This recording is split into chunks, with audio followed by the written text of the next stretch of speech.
in progress.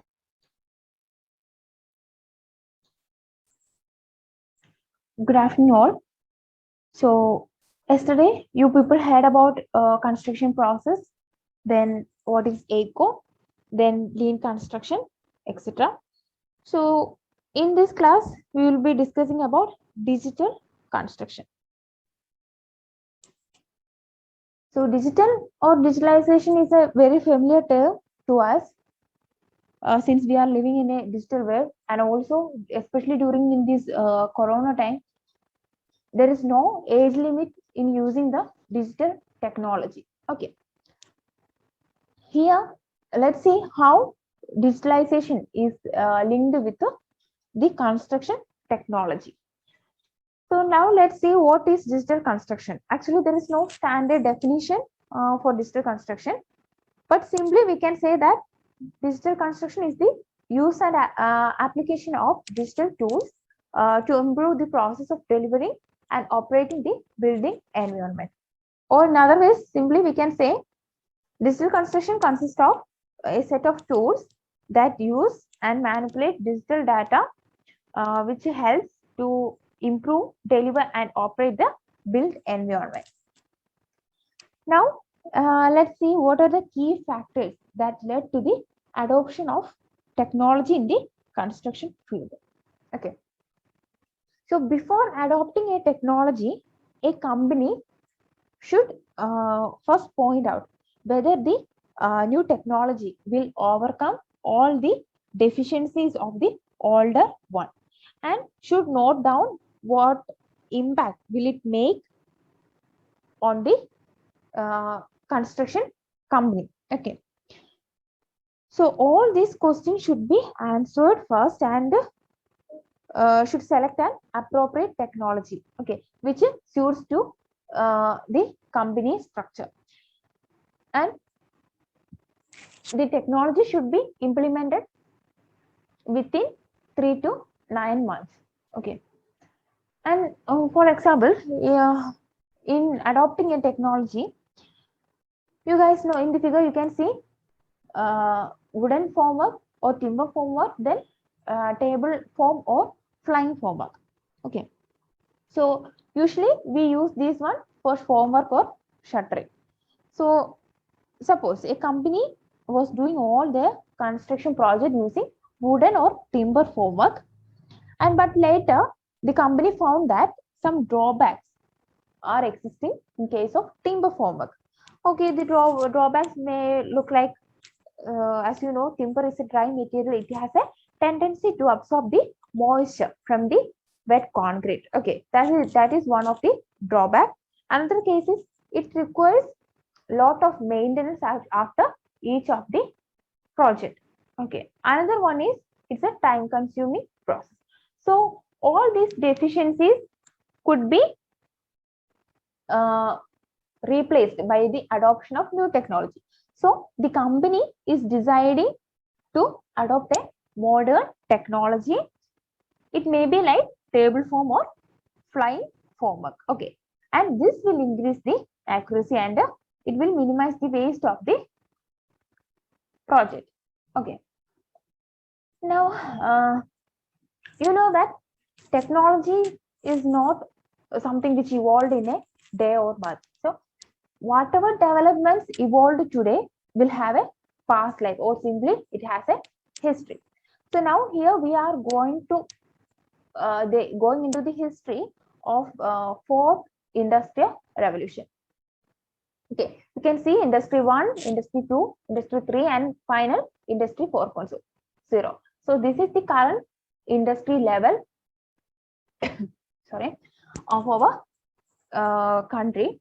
So the first industrial revolution, it's industry 1.0, allowed the goods or service to be produced by machines, and machine produced services or goods will increase the production, and there is reduction in the material cost. But one of the drawbacks that existed at that stage was the working condition was very dangerous. So there was a shift or a gradual movement towards the second industrial revolution, and at this stage electricity was introduced, and introduction of electricity increased the productivity, but also there also another drawback existed. It was like threat of huge unemployment. Okay, so in order to overcome that threat, another heading towards the next industrial revolution, and it was third industrial revolution, or it is also called as digital revolution. So it started using computers, IT systems, robots, then robotics, integrated circuits and chips, etc. And later by 2011, the industry 4.0 generated, and this phase introduced the advanced digital technology like Internet of Things, artificial intelligence, drones, etc. Okay. Now let's move on to Industry 4.0 in detail. So Industry 4.0 is not a single element. As you can see in this figure, it's a combination of several innovations like cybersecurity, then cloud computing, mobile technologies, 3D printing, big data analytics, etc. Okay. So the main objective of Industry 4.0 is to integrate the production process with the information technology. Now we are moving to some essential features of Industry 4.0. So the first one is the interoperability. It is the ability of the central processing system or the human and the smart factories to connect and communicate with each other. And the communication is done through Internet of Things and Internet of Services. So that is one of the best feature of Industry 4.0. It's interoperability. Next one is it is the virtualization. Virtualization means, as you know, it is a virtual copy, and it is the virtual copy means virtual copy of the smart factory, which is created by linking the sensor data with the virtual plan models and simulation models. And the third one is decentralization. And decentralization means it is the ability of the central processing system with the smart factories to make decision by their own. Okay, and it is autonomous and semi-autonomous decision making system, and there can be human or machine element in planning and decision making. Next one is the real-time capability. Actually, it has the ability to collect and analyze the data and provide the insight immediately for the project or team members. And it has fast data for more flexibility, and also the real-time data will be used for the real-time economy. Next feature is the modularity. Modularity means it is a replacement or the expansion of the individual models as a response to changing needs. Okay, and there is a dynamic environment capabilities for shifting all these changes. And in this case, we are making plans for unpredictable events. Okay, future events. Next, the final feature is the service orientation. Actually, it is the case of offering of services through Internet of Service. Okay. Next, we are moving to the application of digitalization in construction industry. First one is the data analytics. So actually data analytics means it is a process of analyzing the raw data in order to make a conclusion about the information obtained. Okay. So now I will show you a video regarding data analytics. Actually, it is not related to construction industry, but this video will give you a outline of how or what is data analytics is. What is data analytics? Let's understand data analytics with an example. Come with me. I will take you to 90s. Do you have wheat bread? I will just go and check.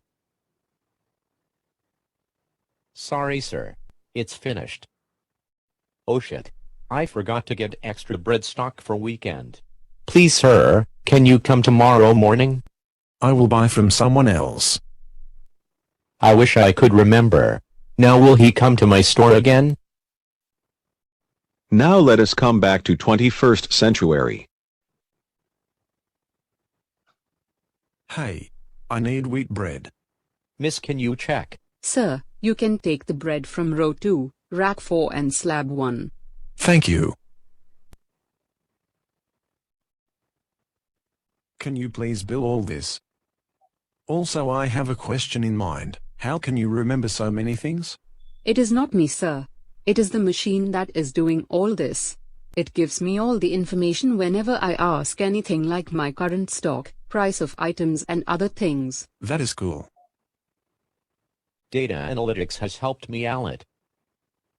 So earlier decisions which were made by instincts are now backed by historical data captured.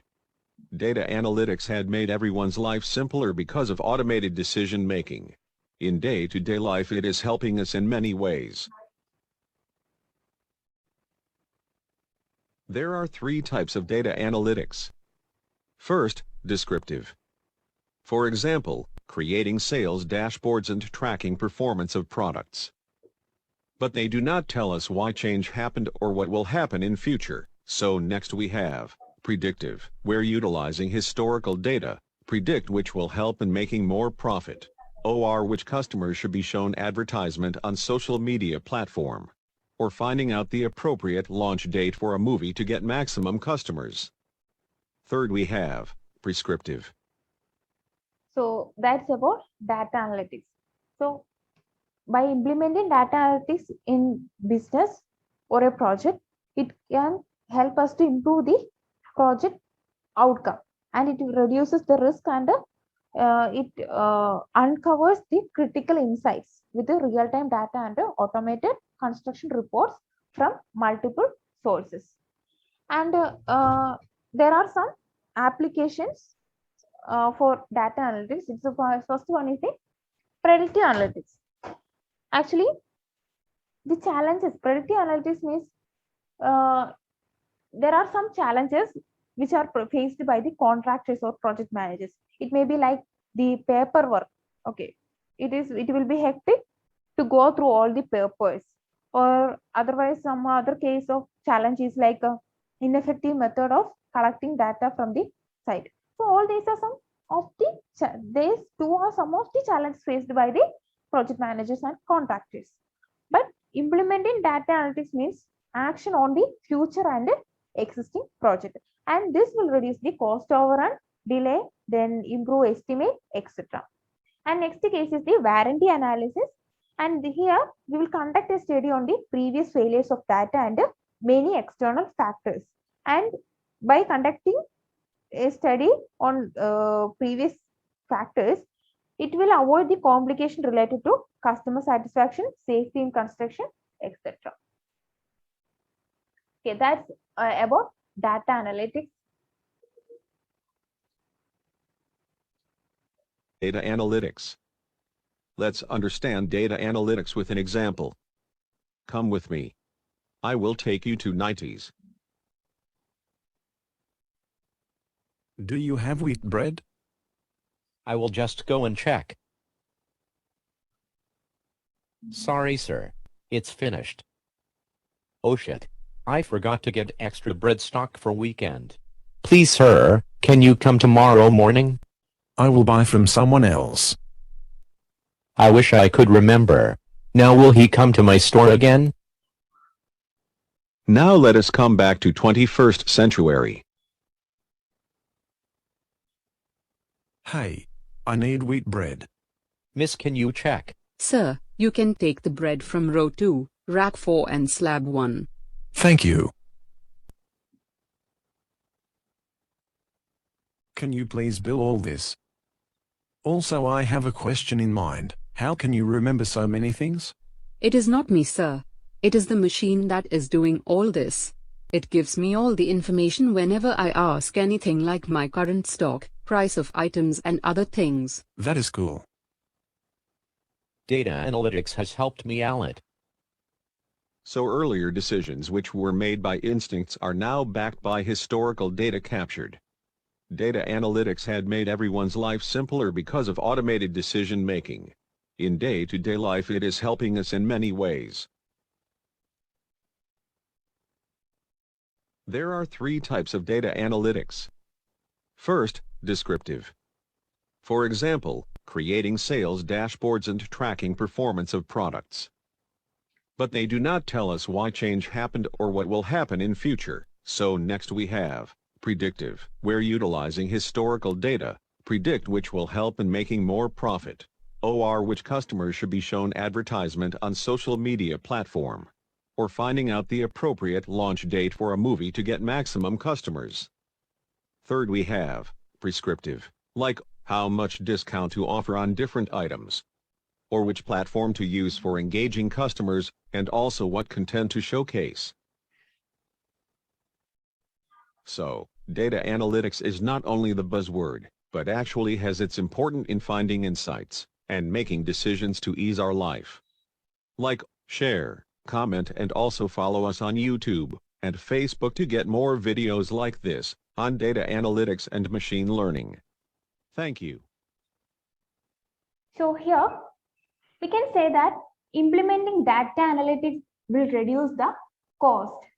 How it reduces cost means by identifying more efficient ways of doing a business and by storing a large amount of data. This is in the case of a business. Coming back to construction field, see, one of the application of data analytics in construction field is predictive analytics. Suppose, according to contractors or project managers, they may found paperwork as difficult or ineffective method of collecting details from the construction site will be difficult. So these are some challenges faced by the contractors or project managers. So here comes the use of data analytics. That is, if you can take action on existing and future project, so thereby you can improve the estimate, then reduce the cost, then avoid failures, etc.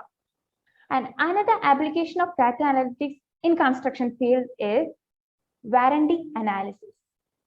Here we will conduct a study on previous failures of the data and the external factors. So by analysis, it will help to avoid the complications which are related to the customer satisfaction, then safety in construction, etc. Now let's move on to artificial intelligence. It's actually it's a process of molding the intelligent machine which can perform like a humans. For better understanding, I will play a video.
In construction field, we can say that AI can be used for planning, then routing the mechanical, electrical, and plumbing system in a modern building. And it can also be used for tracking the construction errors or productivity issues, etc. So that's about AI. Now let's move on to robotic process automation. So it's a software technology. So with robotic process automation software, users create robots. See, here we will show the robots what to do, and we will let them to do the task. There are numerous cases in construction industry where we can implement robots. Can you point out any of the cases in construction industry where we use robots? Can anyone point out that in the chat box?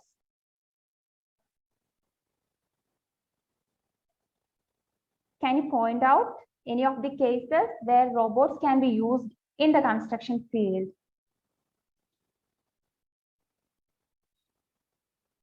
Okay, marine construction, then stores. I'm asking in the field of construction. Stores we are using robots in stores also, it's right?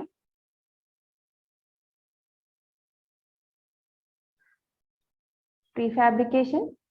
Okay, all these are right answers, sir. So we can say that we have construction robots, okay, like for laying bricks and for masonry works, and we have demolition robots. Okay, so we will see how a robot will help in bricklaying process.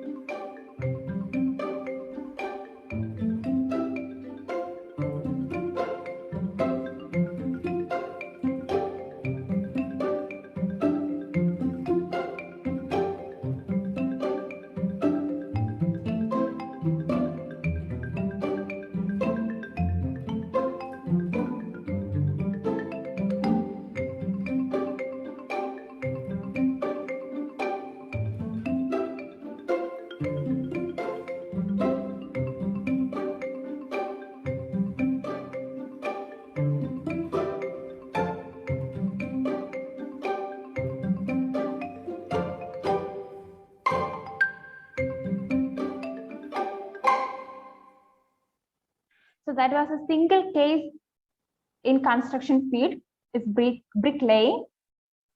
Next, we are moving to digital 3D printing. In 3D printing, what we are doing is three-dimensional solid objects are created using a digital file. So here, the process is like first a three-dimensional digital model of the item will be created, and this model will be created using either CAD or using 3D scanners. So after that, the printer will read the design and it lays down the 3D structure layer by layer. So this image shows the first 3D printed house in India, and it was done by IIT Madras. So now let's understand how 3D printing technology is adopted in construction industry. 3D printers can print two-story buildings now. What's next? Windmills? Swimming pools? What's that? Windmills and swimming pools are what's next? Let's get into it.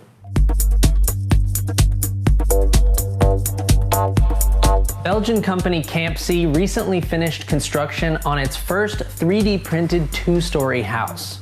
The two-story house was printed by a machine called the BOD 2 from a company called Cobod, which is short for Construction of Buildings on Demand. It's a little bit like the little 3D plastic printers. They enlarge it and they feed it with concrete, and then you have a big concrete 3D printer. The house was built in just 15 days of print time, but those 15 days were spread out over several months in order to accommodate the school schedules of the students working on the project. we bought our printer in Denmark. So they shipped it, and then with a huge crane, they constructed it again at our site. The structure of the house was printed in one piece by the BOD 2. And while the printing process is fully autonomous, humans are still needed to set up, monitor, and assist the BOD 2. There was some human labor. You needed sometimes to put in some bars for distancing between two walls. In the beginning of your day, in the process, you need to see if your mortar is, the consistency is okay. And in the end, of course, you need to clean your printer, of course. There is one man behind the computer. He can see and he can also follow the process by some cameras, which are really on the printer. When the printer is running, it's only one person after the computer, and that's all. For now, this two-story house remains on display in Belgium alongside the BOD 2 printer that birthed it for visitors to stop by and marvel at. But Campsie also told us that they're planning to turn it into an office space for people to rent out, or perhaps a place for people to live. This two-story home joins other exciting firsts in the field of 3D printed construction, including the world's first 3D printed community, currently being built in a seismic zone in Mexico, and the world's largest 3D printed building, which was completed last year in Dubai. These innovations in 3D printing have the potential to make construction more sustainable and make housing more affordable. But why limit ourselves to just houses and buildings? Surely this technology could have other applications. One of our partners, they are busy making a swimming pool infrastructure, and there they are using as well 3D printed wall structures. It's very cool to see that they are applying already that method in their facility. Cobod, the company that makes the BOD 2 printer, has also partnered with GE Renewable Energy to 3D print bases for windmills. GE says the ability to 3D print concrete windmill bases on location will facilitate the construction of taller wind turbines. Taller turbines are important because they allow the windmill to have longer blades and access to stronger winds higher off the ground. What sort of 3D printed structures are you most excited for? Let us know down below. As always, thanks so much for watching. I'm your host, Jesse Orrell. Stay safe out there with the fam. So that was a clear video showing digital 3D printing in construction field. So now let's move on to smart wearable technology. So you guys are familiar with smart wearable technology because like wrist bands or straps that we are using, that most of us are using, that are mainly like fitness trackers. So they will monitor the physical activity or vital signs of the users. So in the case of construction, smart wearables will collect and store data and then transmit and receive the information about the worker's location or any nearby hazards or other job site data. So let's see some examples of smart wearables used in construction field. See, first one is the smart hard hat. It will detect the dangerous micro sleeps or drowsiness of the worker, and it gives the alert to the site supervisor. Next one is the AR safety goggles. It's augmented reality glass goggles. So it will give alert or alarm to the worker to prevent the falls. So accidents can be reduced. Next is the smartwatch, and it gives the vital signs tracking. So it prevents the over exertion. Another one is the smart monitors.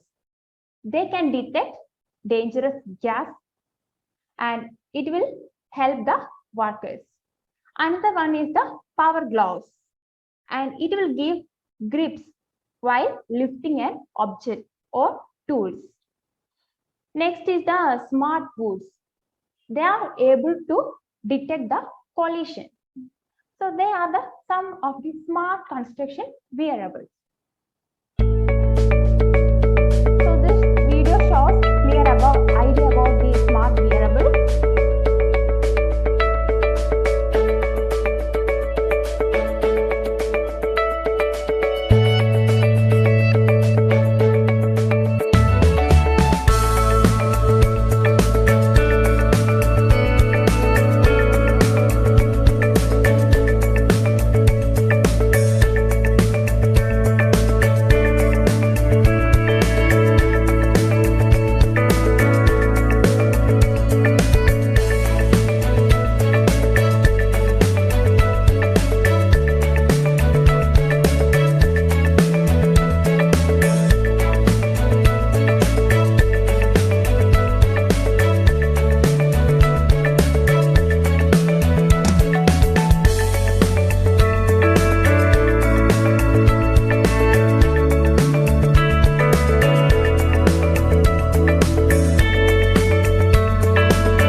that's about smart wearable technology in construction field. Next one is the Internet of Things. Firstly, I will tell you an example. Suppose a labor on your construction site has stayed for 2 hours over his normal shift.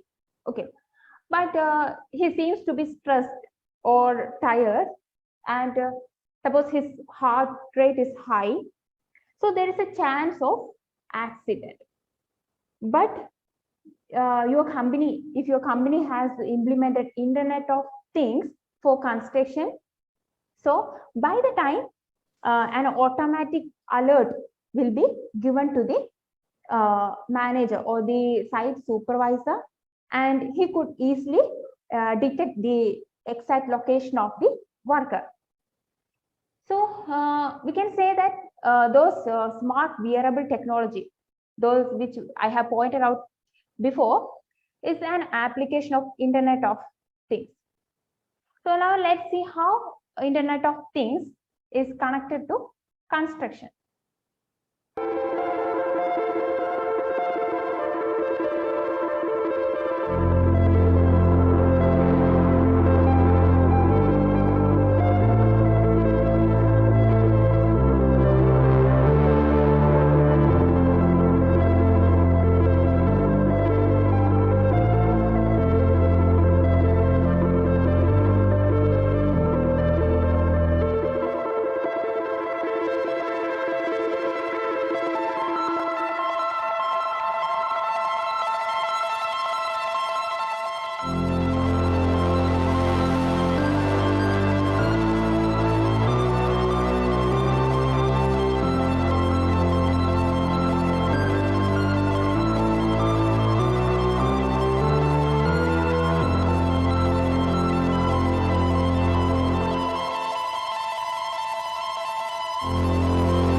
Let's move on to digital twin. Here we can say it's a computer-based version of anything that physically exists. Okay, twinning, we know that it's the same object of the other one. Means we have the virtual representation which exists in the real-time digital counterpart of an object. Let's play a video on the digital twin in construction field.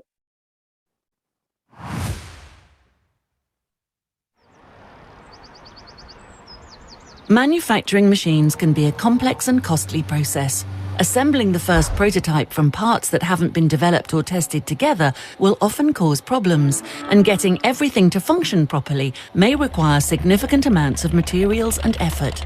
Nobody wants to be known as the manufacturer of poor and unreliable machinery. So wouldn't it be great if you could build your first prototype secure in the knowledge that it already has hours of thorough testing behind it? Well then, may we introduce you to Mavea. Mavea combines all plans for your machine into a single virtual model called Digital Twin.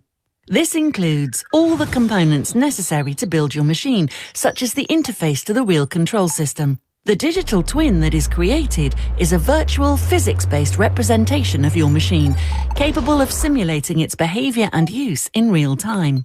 The Mavea software simulates real-life physics, so the machine can be tested in different environments and on the actual tasks that it's designed for.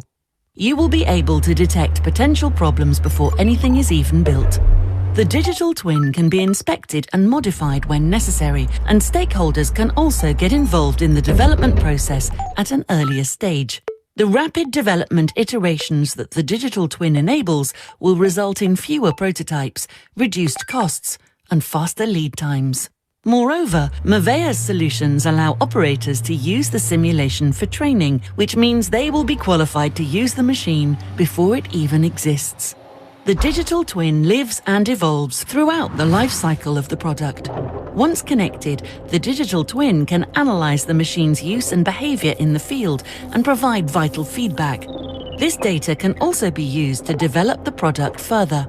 With Movea's digital twin software, you can develop even the most intelligent and complex machines with ease and change the way you engineer and operate your products. So it was the case of creating the digital twinning of a machine manufacturing.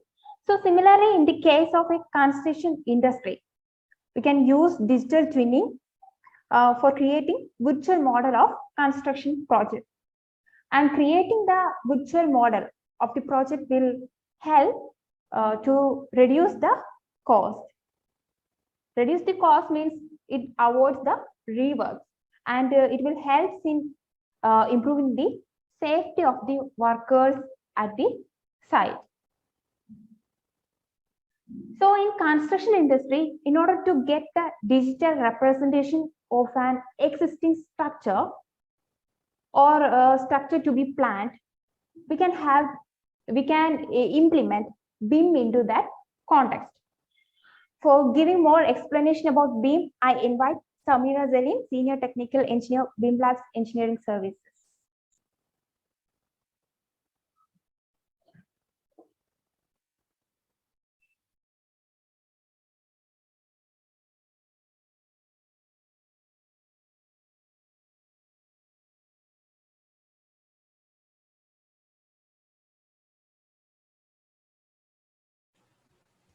Thank you, Sonia. Thank you for giving me this opportunity. And once again, good afternoon for one and all. Thank you for joining. Okay. Yes.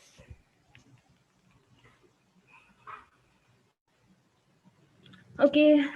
Sonia already had a talk about keys to technology adoption in the construction industry.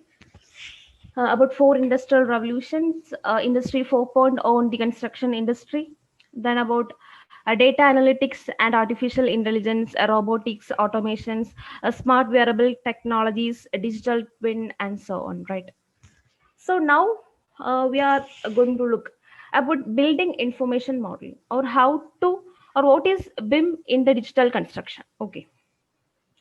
So of course you're having a lot of questions on your mind, like what is BIM, or what is its use? How can we compare BIM with the traditional technologies like that, right?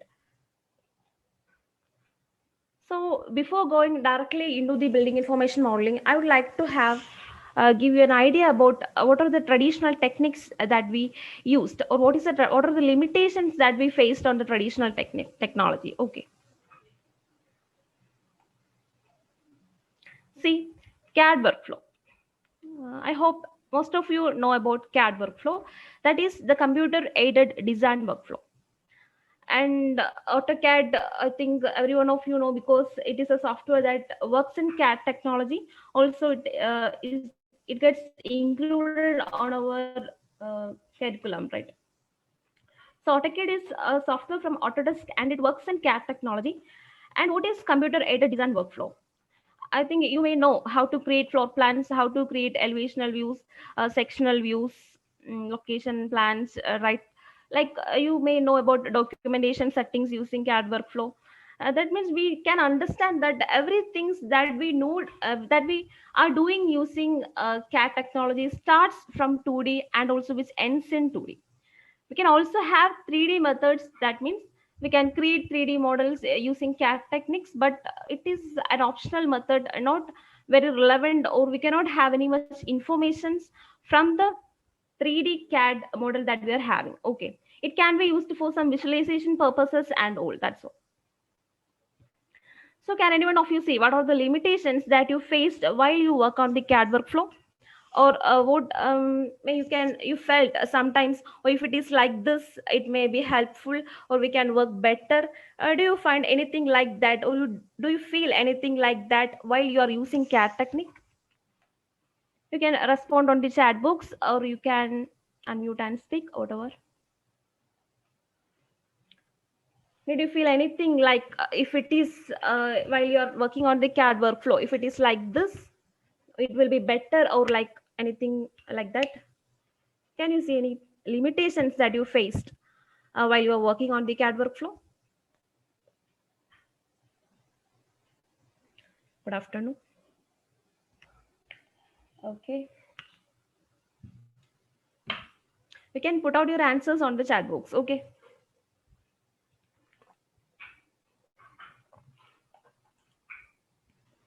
Yes, rework, then less details, fine. Yes, time consuming and find mistakes, we need to correct it, right? Any more?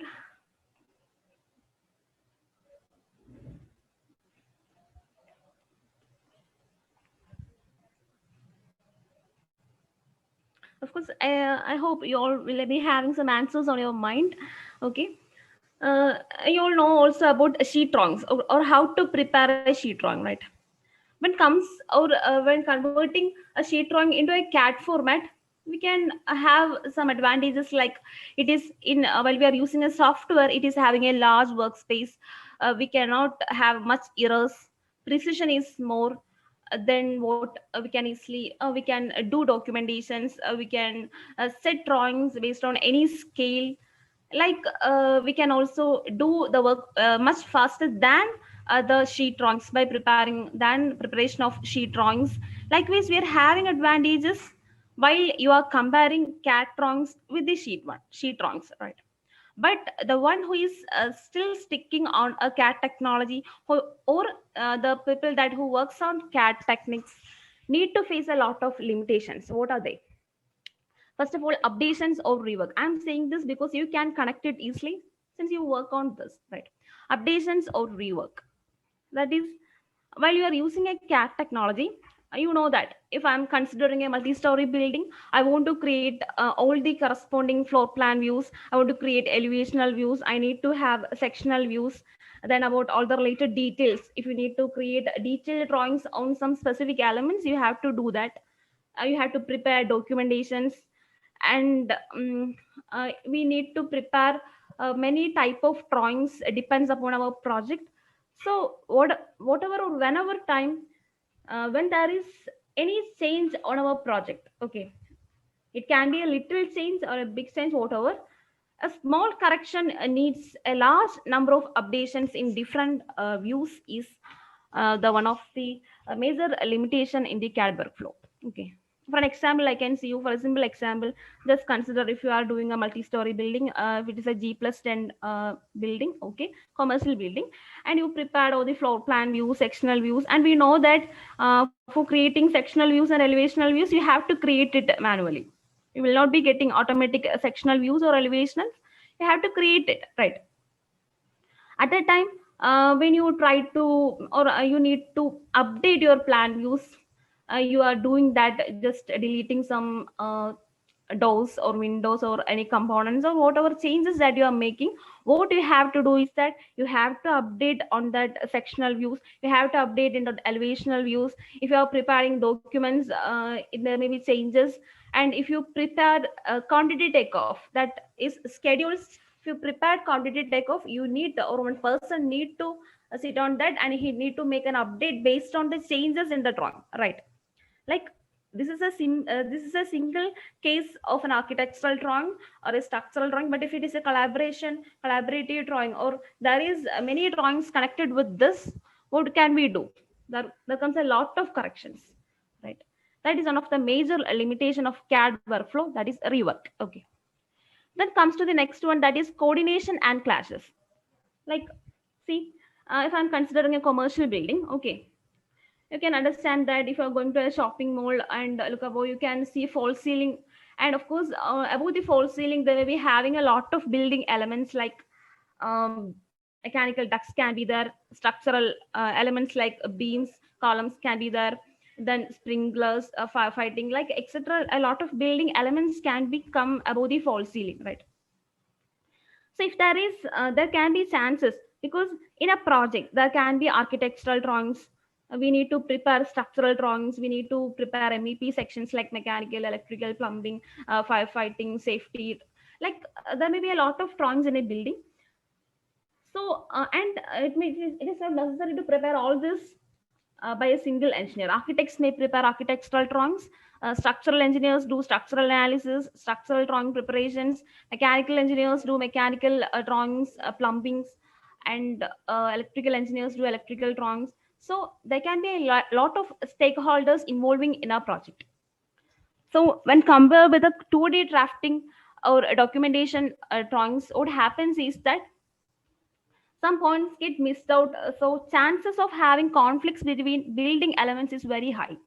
Okay, and we know that by referring an architectural drawing, only a structural engineer can locate where to place the columns, where to place the beams, and it is having some specifications like we need to place the columns at the corners of the building, we need to place the columns at the junctions of a building. So only after referring our architectural model, one can finalize where to place all these things. We cannot finalize that still, but we need to analyze it before finalizing a structural model. So a lot of analysis, designing comes on the structural model preparation.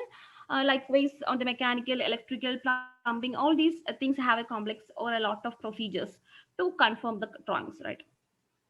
So when a mechanical engineer do a mechanical just plan how where to passing out these duct by calculating the heat loads, cool loads, all those things, there can be chances of having conflicts by just if there, because by accidentally reducing or increasing a duct size. Okay, and at the on-site construction there may be chances of having a conflict between a beam and a duct. Okay, at that time what to do, because all these things can be prefabricated. We know that in a building there are a lot of prefabricated elements, and only at the time of construction, if you are finding out the clashes, what to do, that particular work will stop there. We need to redesign. An engineer need to redesign that. He need to give reorder. Then again fabrications process has to be done. Then again come to the site. So a lot of time may be wasted. Also over budget can occur. Likewise, this is one of the other limitation in the CAD workflow. Okay, that is we do not have any method for coordinating the multiple drawings that we prepared, and we cannot find whether there is any clashes or conflicts are there in the building. We can have the manual tracing sheet method, but it is not sufficient to find out all the coordinations, all the clashes in the drawings. Okay. Also, we do not have any time management method. We do not have any cost estimation method. You may hear about some manual estimation methods like short wall, long wall method, center to center method, right? You can also depend on some other softwares or some other tools, but it doesn't not have any connection between our software where we prepare the drawings. So we do not, in CAD workflow, there is no method mentioning for cost estimations, time management, energy efficiency, like how to find out the sustainability of the building, or how to find out the energy consumption of the building that you're going to construct. Okay. So overall, we can say that there is no control over budget or time. So these, etc., there are a lot of limitations over and over.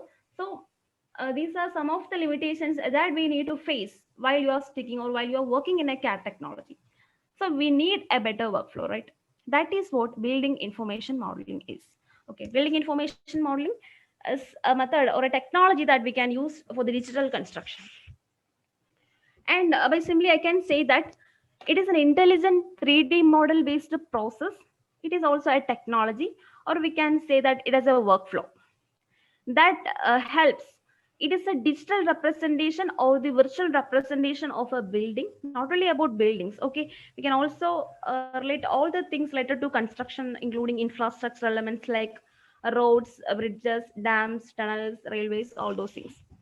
So actually building information modeling creates a digital representation or a virtual representation of a building, but it is not only having the physical, because it is not only represents a 3D model of your building, but what it is also having all the physical character of that particular construction building or construction work. Okay. Even if I am giving out for an example, suppose even if I'm going to construct a brick wall, in our digital model, I can provide all the related informations, including its thickness, what materials I'm going to use. If that material is having any specific properties, I can give out all the things The informations you need to give out according to the use, or what all informations. The data can be converted into informations. Okay, information is the heart of building information modeling.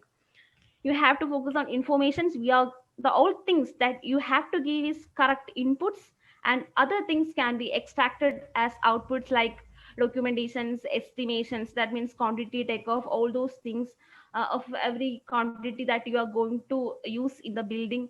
Documentations can be taken out. Like you can make use of the power of virtual reality and the augmented reality, etc., etc., while you are using building information modeling. Okay, wait a while. Okay. Building information is it helps the AEC professionals, that is architectural engineer construction professionals, to efficiently plan, design, construct, and manage buildings and infrastructures. Okay, and I saw one message on the chat box. Can you explain, please, about virtual reality and augmented reality, like something, right? Actually, virtual reality is it refers to a computer generated simulation, okay, which helps a person. That means by using virtual reality, a person can interact within an artificial three-dimensional environment using some electronic devices. Okay, we can because it enables we to fully immerse ourselves in a computer simulated reality, and using a headset we can experience being in an environment different from the real world, like what travel to the space, travel through the forest, etc. In the construction, we can move on to the building inside the rooms all over by using virtual reality. Okay, when come to the augmented reality, it actually it provides more possibilities for the marketers, because it does not meet it doesn't need to be a head mounted display. Okay, it adds, actually augmented reality add a virtual layer to the real world. Okay,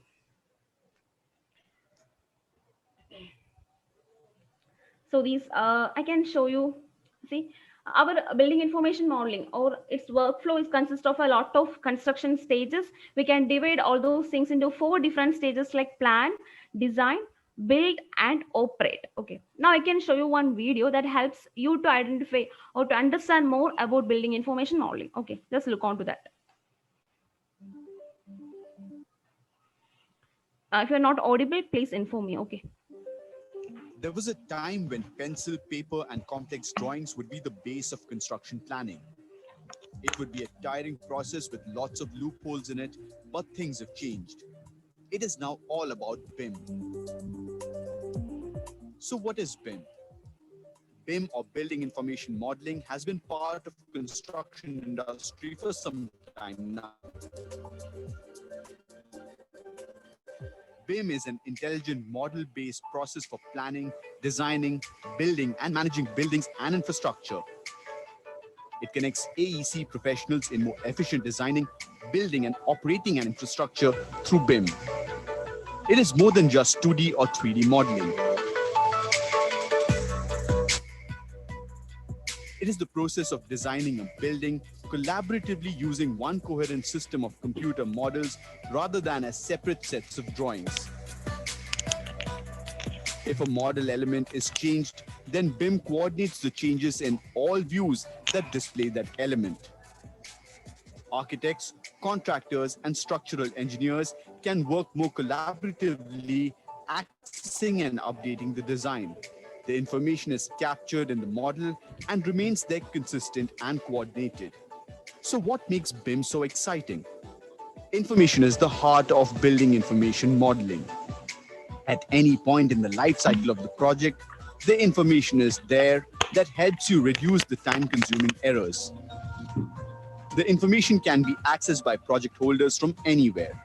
BIM helps everyone working on a project coordinate seamlessly and keep every project member on the same page. You can use the information in the model to improve your design before it is built. Realistic visualization can get you immediate approvals and buy-ins. BIM provides insights into a design's constructability, reduces errors, improves efficiency and effectiveness of the construction phase. It helps provide a better understanding of the future operations and maintenance of the building. It can help owners in predictive maintenance, asset tracking, and facilities management for future changes and renovation work. BIM does not solely refer to buildings, but to all sectors that have to do with construction, including roads, railways, utilities, bridges, tunnels, structures, architecture, topography, etc.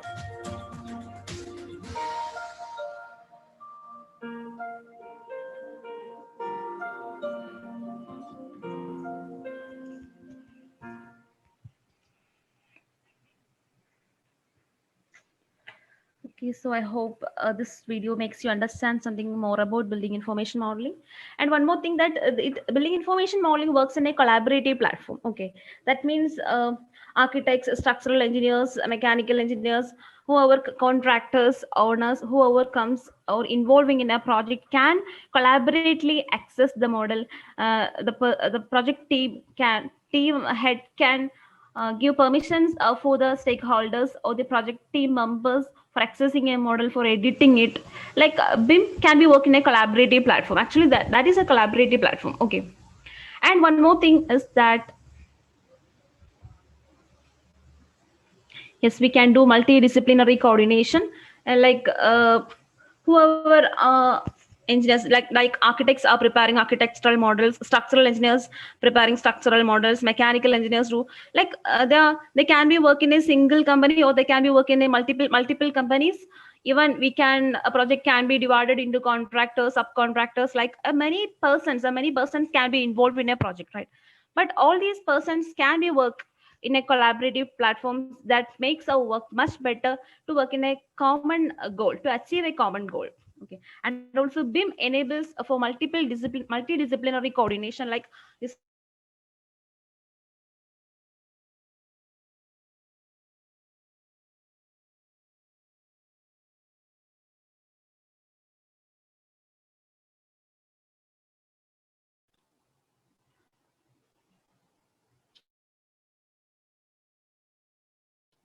Hello, am I audible?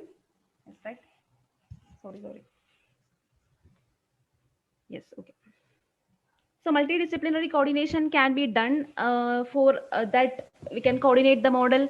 This you can find out whether there is any clashes or conflicts between the models, okay, etc. I can come to that. Now, this chart shows that I'm not talking about a new technology. Okay, this is a technology that is already adopted in many countries.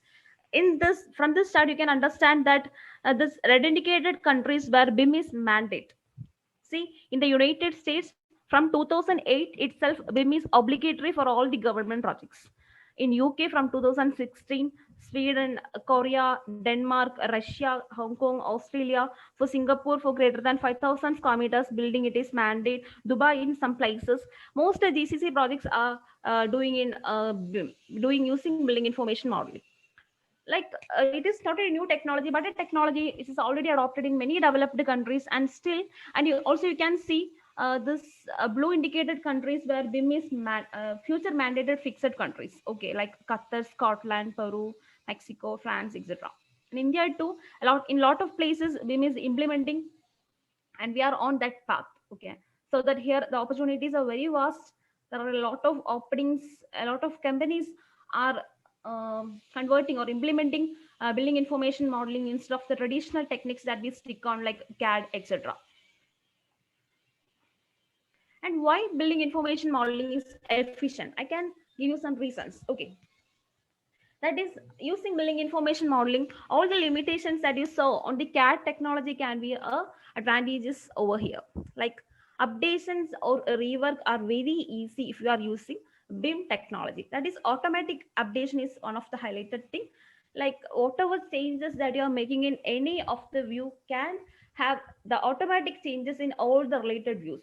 If you are making any changes in plan view, you can have, or you can get the changes on the sectional views, elevational views. Even if you prepared a schedule that shows the overall cost, overall quantity, etc, whatever. And if if you're adding up any new thing to that category, or if you're deleting anything, whatever changes that you are making, if you're modifying whatever changes that you are making, all the related changes will be updated to all the related views, including the schedules, including the quantity takeoff, including the cost get deducted or added up, like the changes will be getting out. Okay, also from the documents. So automatic updation is the greatest advantage of building information modeling. And also you can do coordinations and clashes. You can do multidisciplinary coordination. Thus, after having the multidisciplinary coordination, you can find out whether there is any clashes or conflicts between your building elements. For example, I can check whether there is any clash between my structural model and my mechanical model.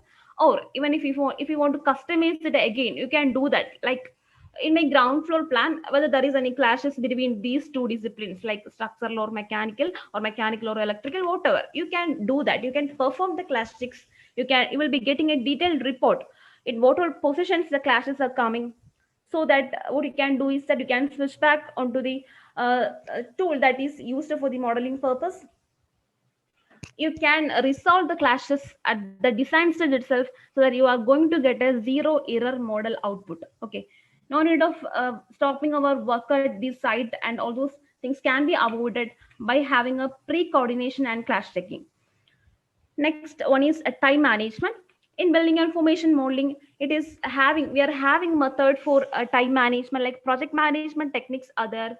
You can make use of so many tools for doing the project management. You can find out in how much duration you can complete your specific work.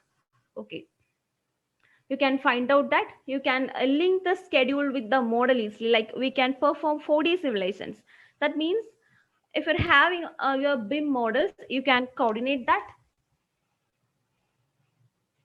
Okay, you can coordinate that. Next, okay, also about, yeah, if you're having a multidisciplinary coordinated model, and if you're having a project management data, you can link these together for having a pre-construction visualization video that can be shown to your client. Like this is the 1 month progress, or this is the ender construction progress going to be likewise you can show the video up. That we can call it as a 4D simulation. You can create project management data, that is a time management. We can do cost estimation. Actually, in building information modeling, you can get model based cost estimation directly from the model. You will be getting cost estimates. Okay, see, if I'm an architect, I just prepared my architectural model.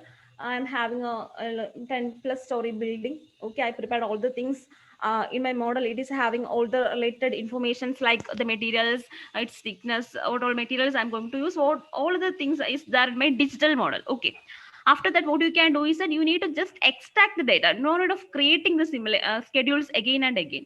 What you have to do is that you can just extract the schedules and quantity takeoff from the model that you're having. Okay, that is the model based cost estimation. Even from the model, I can find out how many number of bricks I need to use for completing this particular work, or how many number of packets of cement I need. All these things can be extracted as data from the BIM model that you are having. Okay, but the one thing that you need to keep in mind is that you have to provide correct information. Okay, if you are providing another material, that means if you need to construct a brick wall, but you are giving out material as concrete, you will not get correct data, right? Like that, you need to provide correct information, and all of the things be extracted as data outcome. Okay, next one. Yes, cloud collaboration. I already said it. Cloud coordination is another biggest advantage of building information modeling. All the stakeholders can work in a collaborative platform through the power of cloud. Building simulation, that is a 4D simulation I explained just before. We can make use of the power of virtual reality in construction. You can make a journey through your construction building or construction site through the power of virtual reality. We can find out the energy efficiency of a building. That means how much energy your building is consuming per year. There you can find out. Okay, if you are finding out, it depends upon the material data that you provided, or the material properties that you provided, whatever, and the location of the building, the orientation of the building. All these things has a system consider all these things. After that, you will be getting energy consumption of your building. What you can do is that from the design data that is available, you can optimize the energy consumption. Okay, so all those things can be done. And this is about BIM dimensions. We can say the BIM dimensions from 3D to 7D. Actually, it is about the data where it is having 3D means it will be having XYZ 3D model, not only just the 3D model, but informative models. Then 4D it includes a schedule data or the estimation data. 5D which includes, 4D includes the time management data or the project management data with the BIM model. Then 5D including the estimations of the quantity takeoff. 6D will be including the energy efficiency or the energy consumption, sustainability, all those aspects. 7D will be covering all the facility management applications of your particular construction building. Okay. So these are the different dimensions of building information starting from 3D to 7D. Next term that you may come up when you are working in this particular field is LODs. That is level of development. What is LOD? Actually, it is LOD, level of development, is a set of specifications that gives the professionals in the AEC industry the power to document, or it specifies the content of BIM effectively and clearly. Okay. That means LOD can define the development stages of different systems in building information modeling. By using LOD specifications, architects, engineers, and other professionals can clearly communicate with each other without confusion for faster execution. Okay. Like you may be asked to have a model. Please prepare a model for me with LOD 300 specification. Likewise, it means that how much details that you need to provide on that particular model. Okay. Of course, starting from LOD 100 to LOD 500, it costs more for LOD 500 because it will be containing all the minutest information of your particular element. Okay, building element. And actually, LOD 100, which is the pre-design stage. The model consists of 2D symbols and the masses to signify the element's existence. That means it is a preparation of the conceptual design. Okay. And it is not only not having any accurate size, accurate shape. It is only a representation of the conceptual model is LOD 100. Next comes to the LOD 200, where the elements are partially defined by just outlining its appropriate quantity, its size, shape, and by providing the correct location, all those things. Okay. In LOD 300, the elements are defined with exact dimensions and their relative positions with greater precisions. Okay, all those. And comes to the LOD 400, where you can it outlines the basic information about the construction of various elements. A lot of other informations can also be included. That is the design intent models. Comes to the LOD 500, it can be, we can say it about as built model. That means a final model. The model begins representing the real life functions of elements in a real building. Okay, that is LOD 500 model. So these are the different LOD starting from 100 to 500 you are having. Next one about BIM maturity levels. That is actually from this you can understand that building information modeling is not a new concept in the AEC industry, right? And BIM is a collaborative system that helps industry professionals in designing, delivering, and maintaining assets throughout the entire life cycle of the project. Okay. And BIM also facilitate the knowledge sharing among stakeholders from conception to demolition. Okay, from the initial stage of conception to demolition, BIM facilitate the knowledge sharing among the stakeholders. Actually, the progressive and this recognizable milestones are defined as different levels that can be called as BIM maturity levels. And it is based on the level of collaboration promised by these milestones. And the BIM maturity levels are ranging from level 0 to level 3. Okay, here you can see level 0, level 1, level 2, and level 3. In level 0 BIM, actually level 0, if you are doing work in level 0 BIM, level 0 means that the project promotes zero collaboration and makes use of the paper-based 2D CAD drafting. Actually, there is no use for that because there is no collaboration. And it make use of the 2D CAD drafting techniques. And the main goal is to generate the production information in the form of a paper or an electronic print likewise. Okay, this is not a good method. Next one is level 1. Actually, level 1 BIM involves using both 3D CAD and 2D drafting. Okay, both 3D is using and also 2D drafting methods are using. And at this level, there is no collaboration. That means zero or low collaboration between the different stakeholders, as everyone creates and manage their own data. You can see this from this figure, right?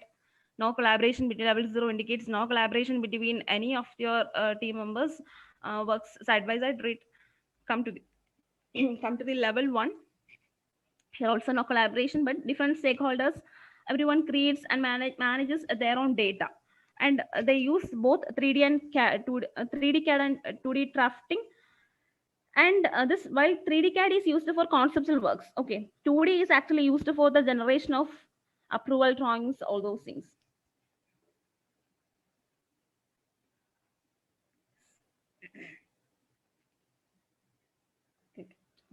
Come to the next level, which is level 2. Actually, in this level 2, all the parties work on their local 3D CAD model, and information is exchanged through a common file format.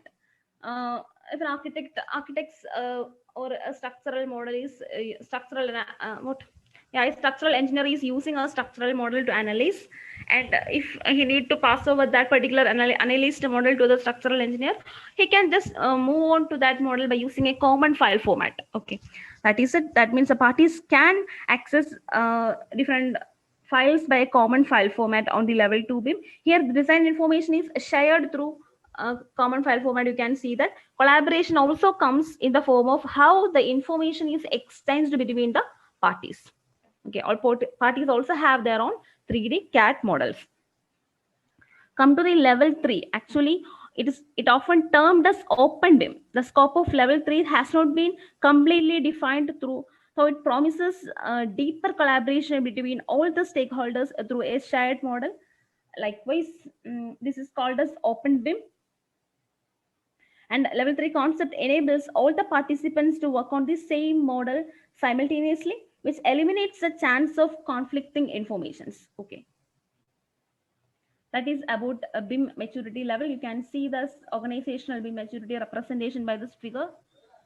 Okay, this is level 0 is very slow. Level 1 is somewhat faster than level 0, but still slow.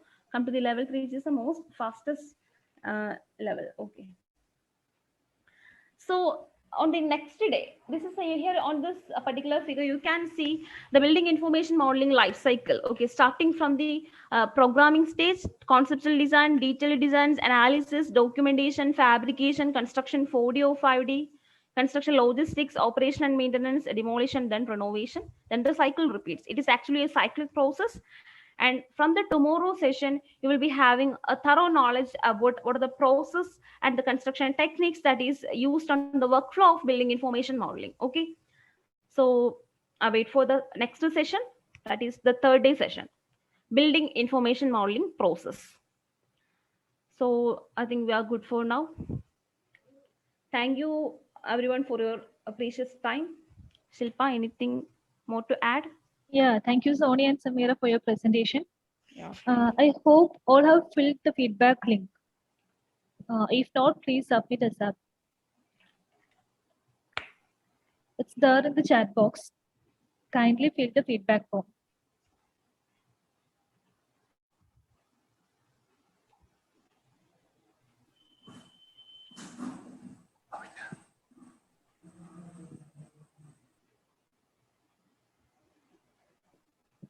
Anyone have any doubts? Can you please explain what is?